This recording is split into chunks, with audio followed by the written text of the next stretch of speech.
T'as combien de périodes de français avec moi? Je crois que j'en ai 2 avec toi. Josée Descoteaux a travaillé pendant 20 ans en communication et en rédaction. Elle s'est réorientée et commence sa 3e année comme professeure de français à la Formation générale des adultes. J'ai une passion pour la langue française. J'ai gagné ma vie en la manipulant. Comme bien d'autres, Josée enseigne sans être légalement qualifiée. Pour obtenir son brevet d'enseignement, elle a tenté de s'inscrire à des programmes de 2e cycle, mais elle a été refusée parce que sa formation en communication n'a pas de lien suffisamment étroit avec le français.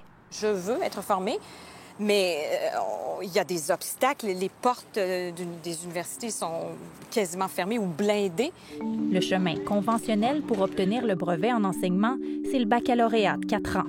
Mais dans les dernières années, d'autres programmes ont été développés pour mieux s'adapter à ceux qui veulent faire de l'enseignement une 2e carrière, comme des maîtrises qualifiantes de 3 ou 4 ans à temps partiel. On veut agir concrètement et rétablir une voie plus rapide vers le brevet d'enseignement.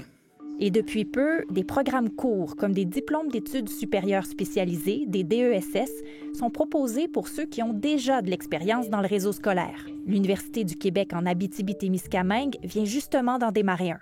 Quand on a réfléchi à la conception de ce programme-là, mais je ne vous cachais pas que c'était une réponse au désir que le ministre exprimait publiquement. Mais ces nouveaux programmes courts ne mènent toujours pas au brevet d'enseignement parce que le CAPFE, l'organisme qui approuve les programmes, est paralysé en raison d'un conflit entre le gouvernement et les membres du comité. Ce qui nous inquiète surtout, c'est que si le comité d'agrément n'existe pas, il n'y a plus de mécanisme d'assurance qualité pour la formation des enseignants au Québec. Avec sa réforme sur la gouvernance en éducation, le ministre Drainville veut carrément dissoudre le CAPFE pour le remplacer par un institut qui n'aurait qu'un pouvoir de recommandation. Essentiellement, ce que le projet de loi 23 vise à faire, c'est de donner tout pouvoir au ministre. Le public devrait être inquiet pour ses enfants. Par écrit, le ministre Drainville indique qu'accélérer les programmes de formation ne veut pas dire diminuer la qualité. Ça veut dire mieux faire et être plus efficient, selon lui.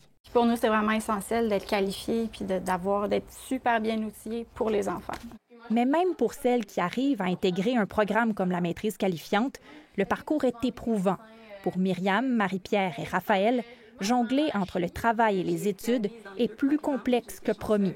Leurs stages sont non rémunérés et les règles de l'aide financière aux études les désavantagent. On nous envoie un message qui dit qu'on a tellement besoin de nous et tout. Puis finalement, quand on est comme « OK, je suis là pour aider », on est comme « Ben oui, mais il faut que tu t'arranges.